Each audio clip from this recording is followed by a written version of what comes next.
Good morning. My name is Aranza. I will be your moderator for this session. I'm here to support both you and the presenters. So if you have any questions or need help with Zoom interface, you can use the chat icon at the bottom of your screen. Find my name, A. Perez, and send a message directly to me. I will do my best to resolve your concerns. Today's session is called Assessment and Feedback in the Virtual World. I'm going to go ahead and pass on the screen to you, Heather, okay? Wonderful. Thank you so much. I'm extremely excited to be here with you all. And just a reminder, go ahead and mute your mics. And at this time, you might even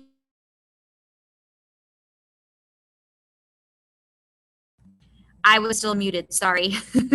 Hi, everybody. But you may want to go ahead and turn off your mics and then also possibly turn off your videos too if for some reason you have some streaming issues. For myself, I will be turning off my video because it just worked out much better and then I'm able to present my screen to you all. But I'm extremely excited to be here today with you all and we're going to be discussing different types of assessments, how we can assess for different subject areas within our virtual platform.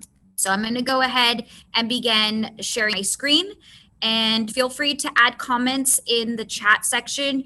And at the end of the session, we usually have some time for some Q&A, but we'll go ahead and get started. I'm going to stop my video. I'm going to begin sharing my screen, and then we'll go ahead and get started.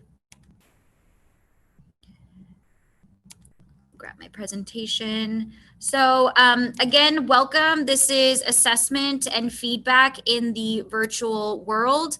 Remember that in your SCED, you do have access to this specific slide deck, which includes a lot of hyperlink sources. So when you do grab this slide deck, feel free to click around. A lot of times the hyperlinks will take you to different resources and or some of the pictures as well. And that is the bit.ly provided up above. It doesn't repeat throughout the rest of the presentation. I apologize for that, but I think Aranza is going to go ahead and put that also into the chat bar. So let's get started.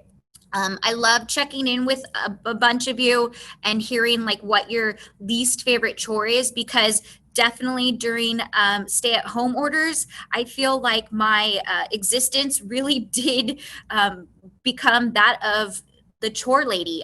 There was constantly things to do around the house, or constantly you notice something that needed to be done. But my least favorite is grocery shopping. I mean, at first, like I'm excited because I'm going to go get some food, like decide upon the dinners for the next couple weeks.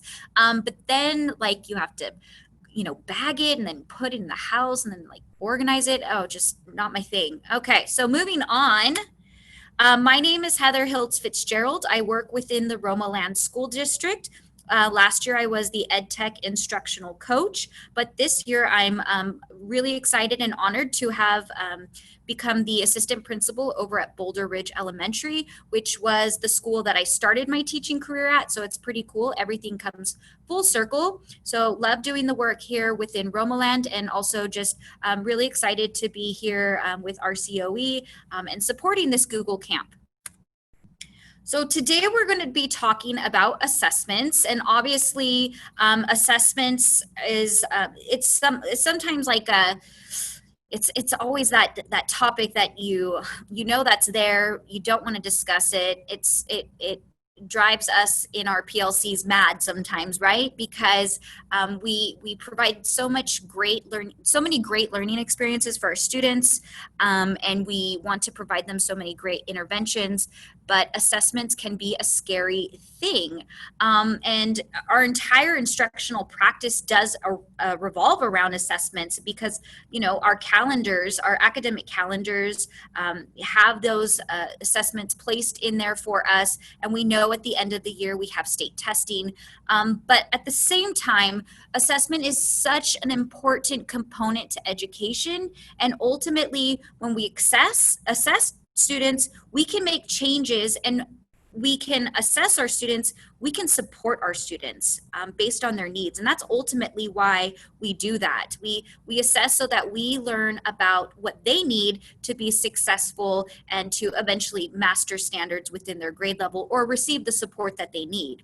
And the other really great component of assessment is allowing for your students to be aware of their progress as well, and letting them read their results, see where their shortcomings are or where their strengths are, and then develop in them those skills to help support their test taking approaches and or just learning approaches. So when I was in the classroom, I never really thought of assessment as a bad thing. I told students that these tests were valuable to them. I wanted them to see that when we took a test, we were able to understand who they were as an individual, and therefore I would be able to support them as best as I could.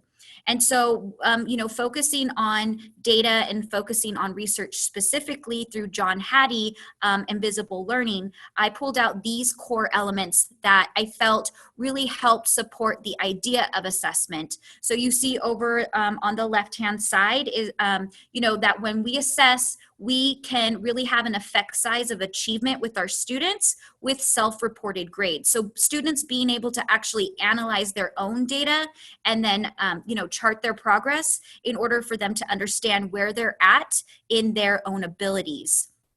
Assessment as well with the teacher's estimate of achievement. So using assessments to gauge students' needs and to then just design your instruction further. Where do I need to go back and reteach? Where am I going to start structuring intervention groups? Or when can I move on and excel these students' learning into something that's a little bit more rigorous? Obviously, RTI is extremely important within our work as well because we need that personalized learning component. And so assessment allows for us to analyze data and create those small group instructional intervention supports.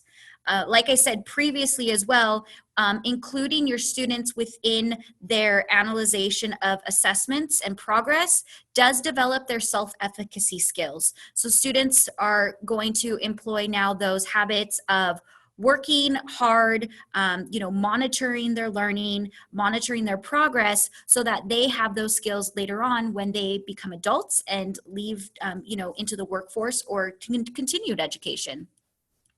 And then obviously assessments are definitely key to our PLCs. This is a great place for teachers to come together, collaborate, look at students as possibly a classroom or a whole grade level, and then begin to share best practices as to what we can do to best meet the needs of our students.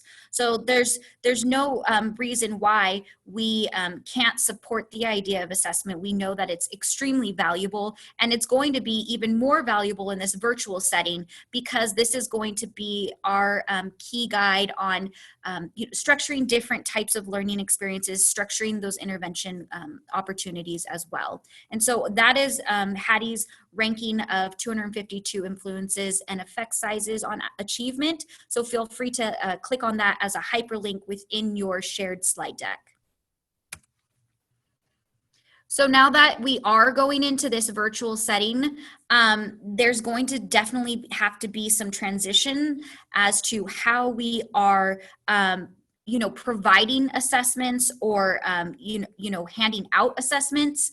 We no longer are going to have the opportunity to really do paper-based assessments. And obviously there are a plethora of online learning programs out there that can, give us data based on concepts and procedures or, surface kind of learning data or rote memorization type of learning. But now it's a time where we can really begin to transform what we're doing with assessment that really is going to be focused on personalization and just more of a grander experience of learning for our students. So we need to then begin to decide upon how are we going to restructure our entire assessment process so that we're not necessarily getting, a math facts sheet filled in for us or a multiple choice type of online quiz sent to us with some data, but how are we now going to ask students to create something that's more of a produced product through technology, something that they can ultimately share as something that's connected to them as a diverse learner. So we're really going to start looking at assessment as curating projects, curating final pieces of product that they're creating, and allowing them to work on those over time as well, whether we need to revisit some of those projects, develop them and design them in ways that are going to be a lot more valuable and meaningful than just a math fact test. So when we're looking at assessments, you really have these three core types of assessments that happen on a daily basis or a weekly basis or at the end of the unit basis of your learning. So first of all, you have your observational type of assessment, and that's what we're doing constantly. Naturally, when we're in the classroom with our students, we're able to interact with the students, talk with the students, and see from there what their strengths are and what supports they possibly might need. And so now we're going to be not in that face-to-face setting, so really transitioning our thoughts as to how are we going to do this virtually. And so some of those key ideas might be, I need to be very specific of what I want to observe. And so how am I going to observe that? What tool or app am I going to use? Am I going to record this, or am I going to do this in a live one-on-one Google Meet session? But just being aware of how you're going to interact with that student in an observational form is going to be extremely important, even more than just our formative and summative assessments, because then they're also getting that connection from you as an instructor, which is again a key component to keeping engagement and motivation up in a virtual setting. Your formative assessments are obviously going to be crucial to be used throughout the week so that you can go ahead and plan what type of groups you're going to create in breakout sessions, or what type of work you're going to push out selected based on the results of maybe a diagnostic or the previous assessment from the week. But that will need to be done multiple times within the week so that you can really provide individualized or small group instruction. And last but not least are summative assessments. So we all know that we have these benchmarks that take place. We have these end of units of study assessments that take place. And a lot of times those were paper-based experiences. But now we have the opportunity to really tap into something special because we have technology, because we're going to really want students to share their learning in different ways. I think thinking about creating more project-based learning or some type of a designed type of product approach at the end of their learning is going to be much more valuable and engaging than any paper-based packet of summative assessments that you could provide. So what I'm going to go ahead and do now is I'm just going to go over a few suggestions for each subject area as to what types of tools out there would be a great opportunity for it to assess in these three different modalities. So for language arts, we're really honing in on that we need to have our students be successful readers, have them be successful writers, and also be able to speak and listen successfully. And so technology is actually our friend in this sense that there are lots of opportunities for students to engage in all of those types of learnings. So Class Dojo, probably you've been familiar with that, but that allows for students to showcase their learning. And I know that I visited classrooms last year where teachers would have their students actually reading out loud on that app and then having it shared to their parents to show their reading skills. So that's a really great way for students to be able to not only read and then listen to themselves read, but then also have that recording to show others their progress. Other great apps that do similar things such as that would be Seesaw and Flipgrid as well. Coggle is actually really cool, and I'm going to try to bump out of my presentation mode to share, because I think it takes it to the next level of what we're talking about with progressive type of assessments and not just necessarily multiple choice. But this is going to be an online tool that creates shared mind, their mind maps pretty much. So after a student has learned a concept, you can ask them to create these mind maps that will allow for them to reflect on their learning. So not only could they add key terms and or small definitions of concepts that they've learned, or even just a brainstorming type of tool, they can even add pictures and whatnot as well. And there is opportunities for you to collaborate in small groups, especially if we're thinking about supporting students and their abilities. So feel free to look at that. I know that it does have a paid version on it, but I mean, as much free components of you can get, go for it. Okay, moving into our ELA assessment ideas based on summative. I'm also going to go ahead and pop in over here to this performance task. Now, I'm a big advocate for cross-curricular approaches within the classroom in any grade level. That means even TK through 12th grade. I really think the overlap of subject matter is extremely important because that's the real world. And so I'm always constantly trying to create those types of learning experiences and share those types of learning experiences with teachers. I'm also a very big advocate for blended learning, and therefore, this is the perfect opportunity to strengthen our knowledge base on blended learning, because we know that blended learning is a type of pedagogy that includes technology in meaningful ways. So I'm going to share with you all, and you have access to that hyperlinked.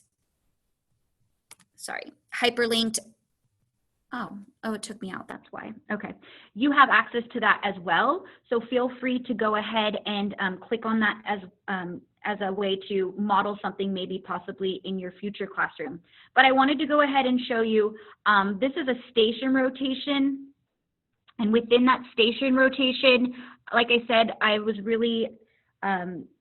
always trying to create cross-curricular approaches. So honing in on either a science or social studies topic as my core theme, where I would pull literature from, and then also be able to create mathematical experiences for students.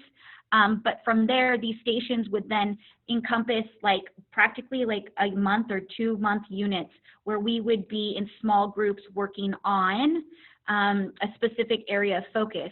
So when we're talking about these performance tasks, we're really talking about creating those larger scale experiences for students where they're including multi-standards within them as well. So if you notice here, this would be one station that the students would partake in.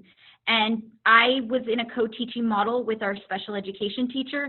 So she would be at one station as well, monitoring heterogeneous group of students in that station. And then I would be pretty much running this conservation report station, because I was able to have a group of maybe 5 to 6 students there and directly teach them the process of doing an informational report over, as you can see, to be done in 4 days, over a 4-day span. And then we would transition the stations after, those 4 days and whatnot.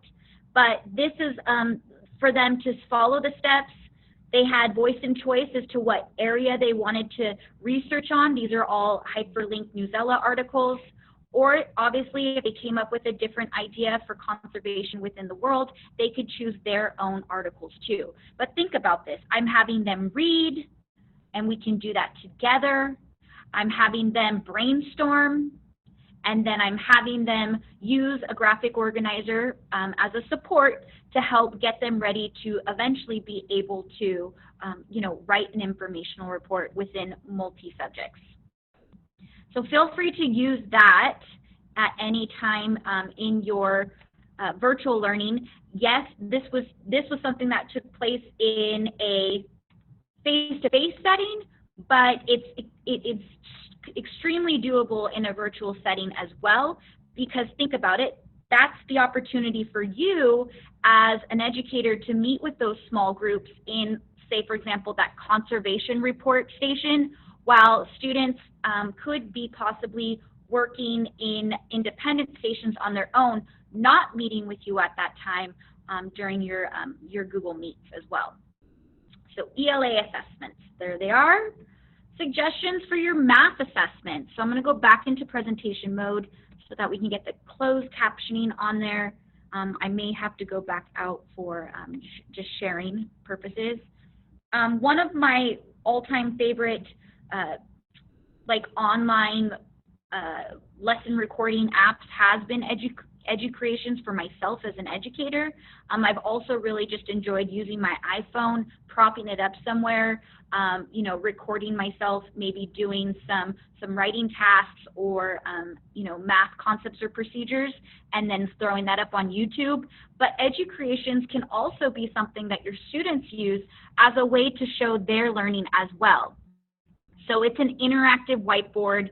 They can use images, they can draw with a tool, they can type on it as well. And that would be a great opportunity for you to have students share how they're solving problems or what their thinking process is, and then be able to give it to you on the other end for you to go ahead and view.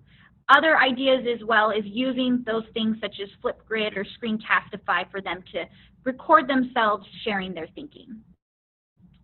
Formative for math, I definitely think Go Formative is a really great tool.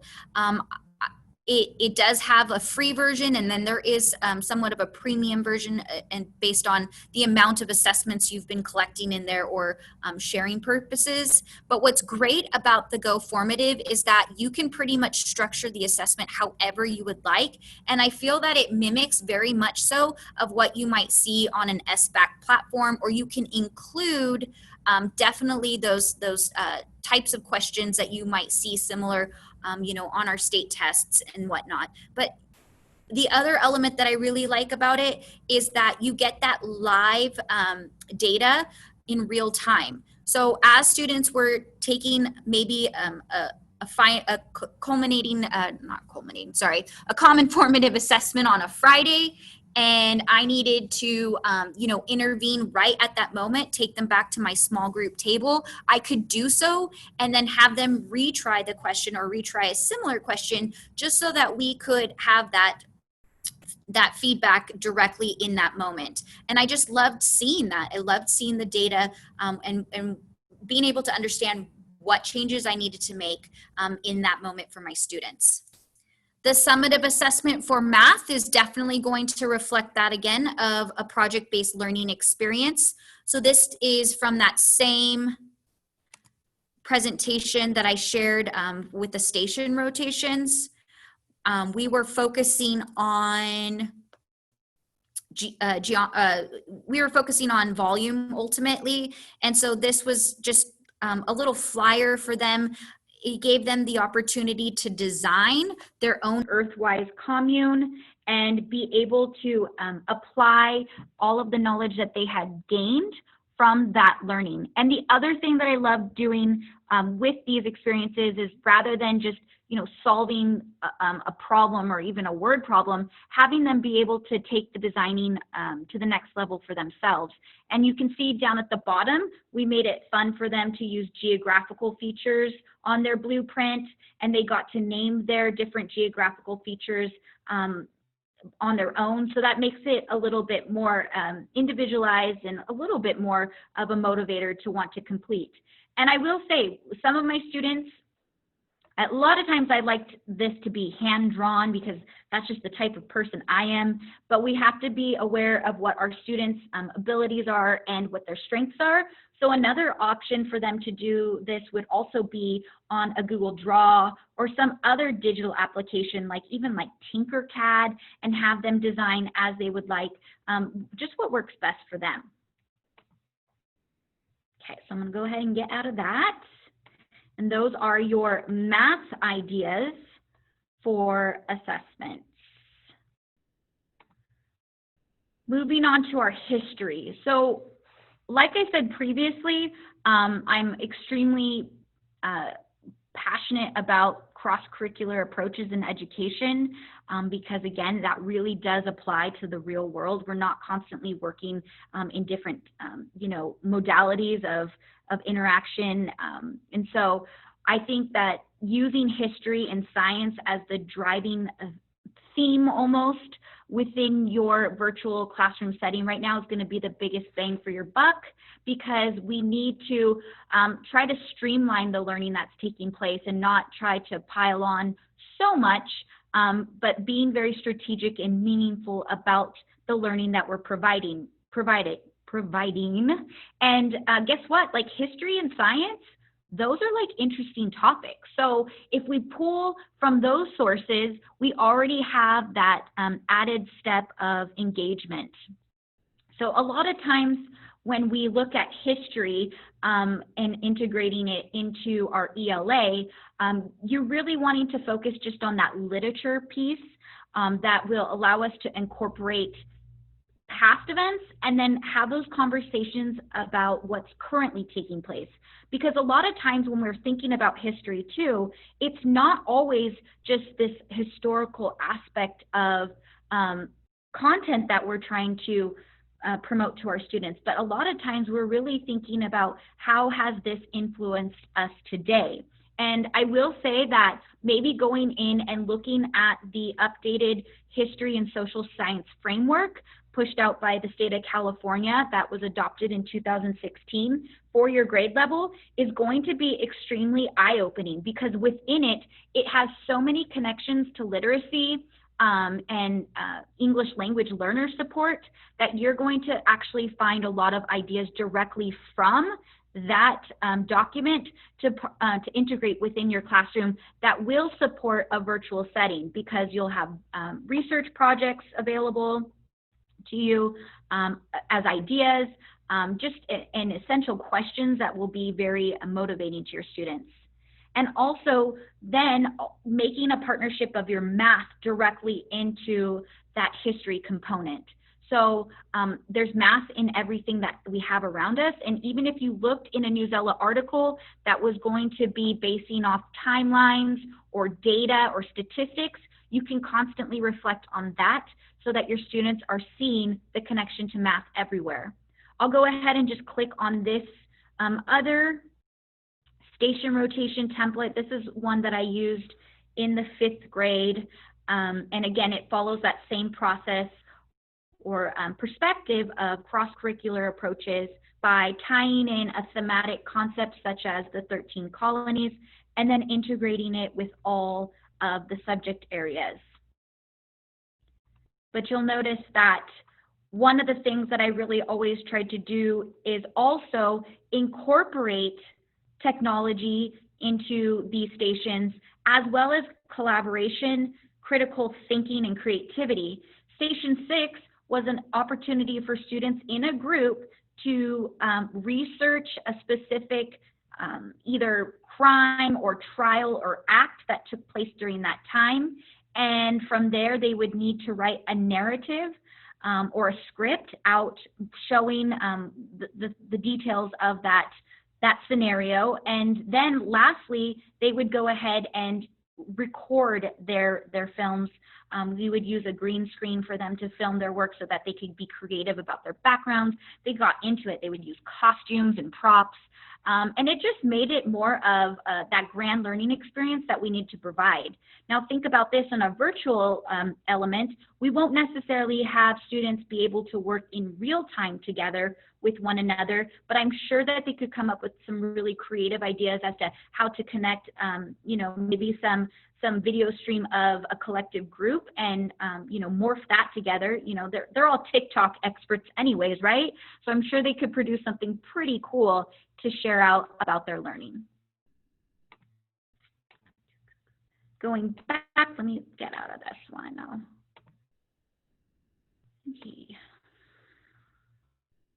Okay, so that is your history integrated. Feel free to click on any of these different types of resources as well. This is this middle school curated resources Google site is a Google site that I actually created for our school district, for our middle school. And in that you'll have stuff for 6th, 7th, and 8th grade based on their specific framework standards and things like that. So that's all like organized nicely. Your science integration follows suit with that history integration. So I know for myself, having a young child at home during the closures, I definitely knew that he was very motivated by the science concepts. And so I really wanted to think about the literature that was taking place for him and or comprehension strategies that were taking place amongst his ELA standards, as well as his math standards, and then really morphing that into a meaningful science type of experience. I do believe that Edpuzzle and Mystery Doug are really great go-tos for visual and media type content that will help support our students. And then down below here, I think really what we need to do when it comes to that math again is provide opportunities for them to see where math is constantly always in focus in the world. So these two hyperlinks here are going to help you make the connections to math and the real world connection they have. So feel free to use those.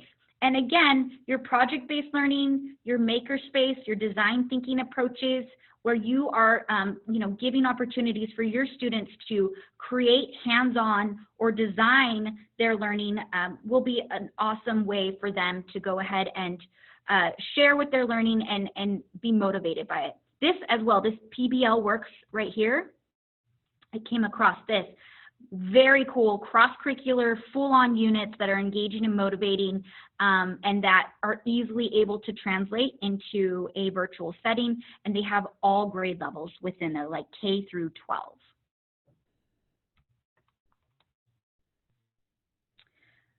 Obviously, many of us are Google sites, Google districts, and therefore, sorry guys. Therefore, I had to go ahead and represent some tips from Google. So recently I participated in becoming a Google trainer, and I had an awesome experience of collaborating with Google trainers throughout the world. And one of the conversations that we had during these closure times was the idea of assessment. And what we did was we broke up into groups via Google Docs, and we collaborated in live time, just brainstorming as to what types of Google apps would be best fit for assessments. So as you can see, all of those Google apps that we're very commonly know have been connected to some type of an idea of assessment. So if you see here, Google Sites was one of my go-tos with students, having students collaborate and create a final product of learning through website building. Google Jamboard, I love Google Jamboard, great opportunity for students to talk with one another and share ideas in real time, and so on. So how can we use the things that we already have available to us through Google, or even some of our Microsoft EDU applications as well, that will allow for students to share their learning, reflect on their learning, and produce some amazing products rather than just consuming. And I love this idea right here, this triangular of evidence, stating that assessment isn't just that one and done type of experience, but there should be these elements within it: conversation, observation, product, and then it's ongoing. We don't just stop and forget about the learning. It's ever changing, ever shifting. This is definitely going to be something that I think teachers are going to rely upon in these next few weeks and months. But being able to understand what your learners need based on their individual abilities is going to be extremely important. We've heard about universal design learning. It's a common trend at this point within educational pedagogies, and so voice and choice is going to be our best friend to make sure that we're meeting the needs of our students and meeting the needs of our families, and just being able to be flexible in what we're asking our students to do. So these are just some different ideas. This comes directly from Lindsay Portnoy's Design to Learn book, but these are just ideas of how you could potentially push out assessment to students. So say, for example, I have menus created for the students. There are 3 categories provided to the students where there's multiple choices of what they could do to show their learning. Rather than just give everybody one size fits all type of assessment, students can choose which types of activities best fit their style, best fit their abilities to share their learning. And plus it makes it more interesting for you as an educator to see the differences in what they're producing. And then these are two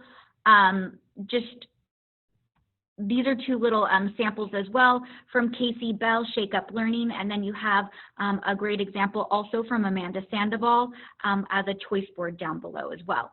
But being able to give that voice and choice is going to be much more engaging for your students, and like I said, really great for you as well as an educator to see what they can produce. Lastly, an idea that I firmly believe in too are digital portfolios. Within my classroom, we established digital portfolios at the very beginning of the year, and that would house not only information about who they were as an individual, but it also housed things such as their final writing pieces. It also housed their goal setting pieces. I used Google Slides as a way to monitor their progress based on diagnostics, maybe their AR progression, math fact mastery, and so on. And so this was a great opportunity for them to house all of those pieces of information into one place. And so if you click on some of these, they'll take you to previous students who allowed for me to share their Google sites. But she was able to then go ahead and let us know who she was. We even have them explore their learning style in the class. It really does help kind of give them that personalized feel. She has goals in there as well. But just a nice place to show a collection of meaningful work in one place. And the other thing that I really like about it is that, so this student who's probably still within our district can have that, you know, as they continue to progress through the different grade levels, and they could always go back and add more to it. So the final element of sharing, which is also going to be possibly a great tool for you in your classroom, is that of the self and peer assessment tool. This again is an idea from Design to Learn by Lindsay Portnoy. That link is down below. That's a really great book if you are looking for some reading material to help support you during this time where we're trying to create these more meaningful learning experiences. She goes over the design thinking process and how to integrate that into your classroom. But one of the things that we could provide for our students as a way for them to feel like they're connecting to their everyday tasks or just their learning progression is giving them times to either assess themselves or allow for them to assess peers. And so you'll notice that after some type of learning experience or some type of a unit or test or project that they have done, allowing for them to share and reflect what are the strengths that took place within that learning opportunity, and definitely structuring those as well through sentence structure. Sentence frames are going to be very important because we need to help guide how they're analyzing their learning. And then from there, they can also look at what next steps they might need in order to continue to be successful. So feel free to use this as a tool in your classroom as you begin to go digital. So that's the end of the session, and I know we still have a little time, so I'm going to hop back over to our full session by stopping and stop sharing my presentation. One thing I do want to make mention, if you do have access to this slide deck, I do firmly believe that the Leading Edge certification as a continued professional development for yourself as an educator is going to be extremely important right now. I went through this Leading Edge certification process probably about 2 years ago, and I felt like it really did strengthen my knowledge base of what it looks like to be an online teacher, and to encompass those blended learning types of skills. And I do believe our COE provides this in a almost like a self-paced virtual type of experience. So feel free to check that out and have that, because that gives you so many tools under your belt while we transition to this online setting. And also, this was another cool resource I found about assessment specifically for virtual learning. So I'm going to stop. I'm going to see all you. Hey. I'll start my video. Okay. Yes, you're so welcome for the resources. Okay, questions from the audience. Kristen Matney. Educreations is great. Does education work with Chromebooks? Yes, so we have a Clever platform here in Romoland. So it is connected into our Clever platform. I believe that you can also maybe search to see if it'll go onto your Chromebook. I mean, that's how we have it. We have it through Clever, and then I go onto the app through Clever. So just search around for that.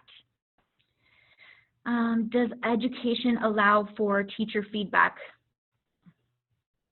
I don't know if I haven't been in there for a while, so I'm not sure directly about the feedback in that sense, but one thing that you might want to do is ask your students to submit the educreations into your Google Classroom, and then from there, like as an assignment, and then you could directly comment on that assignment for your students. Okay.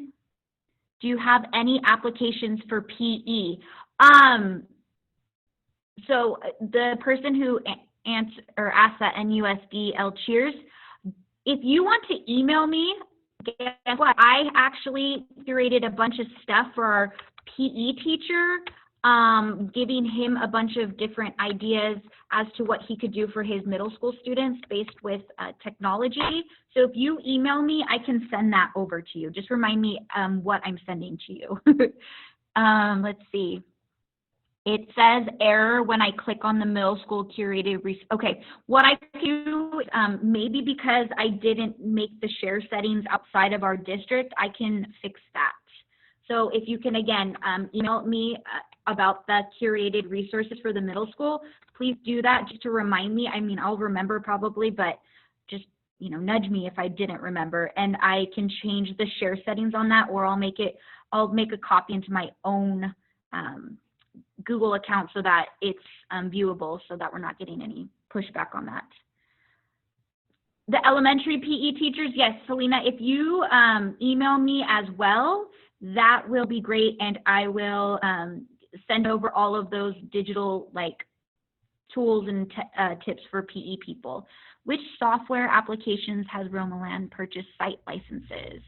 Some of the things, so obviously we use iReady as our diagnostic tool, and then we're going to be using, we're looking into Nearpod, and at this site specifically, we're also looking at Seesaw. I believe Seesaw is a great tool, especially for our littles. It also is like that digital portfolio component with added bonus of you can put interactive lessons in there. Nearpod, I went through a demo on that one. That one seemed pretty robust. I mean, full on virtual lessons, pretty much housed within a Google slide. And then they have a lot of connections to applications that we're all familiar with, like, Common Sense Education and Newsella and things like that. Yes, please email me with whatever you have, whatever things or needs you need. Questions. My brain's going a little bit right now. Formative free. Yeah, Formative is free, but you don't get all of the upgraded versions of sharing. And I don't know how many assessments you can actually house and keep forever. So I mean, I did upgrade to the upgraded version of Formative because I loved it. Let's see, what about world languages? Any new ideas? In the sense of teaching languages, I do have actually, I mean, obviously we really focus on, you know, our English learners because especially within, you know, our diverse culture here in SoCal. So I have a lot of different webinar sessions that I've attended that are really trying to promote, you know, our language and EL students. It says, do you create the templates for the portfolio or have the students create them? Do you give them templates? Okay, so I had 4th and 5th graders, I just let them go onto Google Sites and choose their own templates. I did, however, structure or let them know like the pages that I wanted them to add, but I allowed them to pretty much do what they wanted with those portfolios. So usually we would start the year creating the digital portfolios, and then from there, as time went on, we would add in specific pages as needed. Yeah, great. I'm excited for everybody to email and have more questions and whatnot. Anything else for the greater good, or we can go ahead and let you all leave and get ready for lunch, or do we still? You guys still have one more session next before lunch, right? What are you guys excited for the next school year? That's what I want to hear in chat. It's one thing that you're excited for.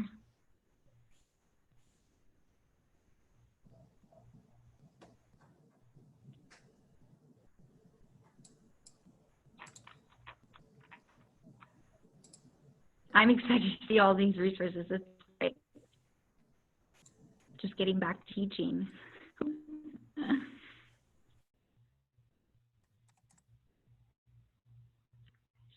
I like the idea of starting fresh for sure. Yep.